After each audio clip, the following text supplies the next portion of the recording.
Hello everyone, Navik here. This is my review of JSA issue 2. And the one thing I could definitely say about this issue is that it kind of feels like this issue should have been issue 1 instead of issue 2. Because as it basically sets up the entire series from the mystery of people floating and being frozen in air, Cobra rising, and of course explaining what happens to the older members of the JSA when they were attacked by the Injustice Society. But and I do get it. Sometimes you want to star in medias res as to get people into the action, immediately open up with intrigue. But especially if you have more of a slower buildup. But this issue is not slow at all. It's kind of pretty frenetic in terms of pacing.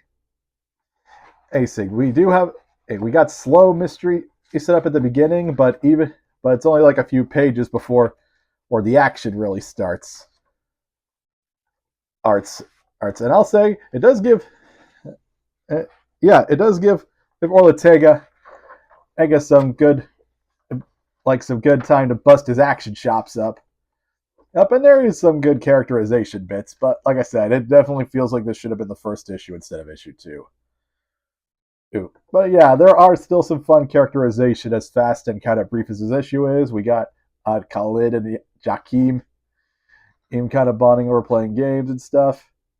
Up and then talking about Stargirl. There's bits. There's a bit about Alan seeming kind of sad.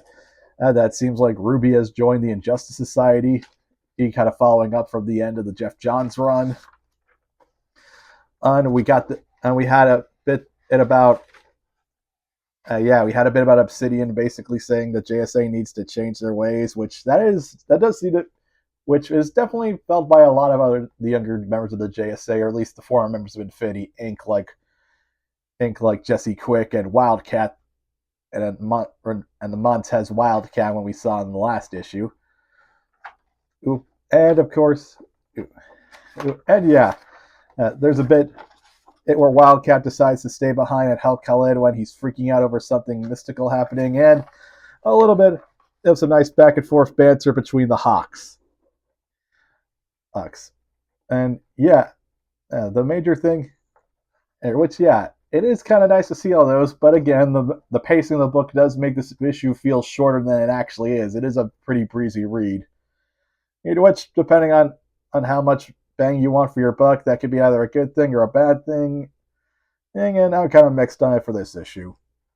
And one thing I do think is that the reemergence of Cobra that we're seeing in this issue is part of the Injustice Society's plan to attack the Justice Society from all angles. And it definitely feels like they're trying to divide and conquer. And we did see that a bit with the Infinity Inc. taking over for the Justice Society, and things are kind of really tense in this book. So I will give it that. Jeff Lemire is doing a good job of keeping up a frenetic and at least very interesting pace going with this series. But that's about it I can say for this issue. It's pretty short art, and it definitely ends on things escalating with Hawkman getting stabbed in the chest by demons. And so we'll have to see where that goes. I'm giving this issue a 3 out of 5. The series definitely been up to a rough start, but I have faith that Jeff Lemire can find his stride and as the series goes on. And until next time, have a great day.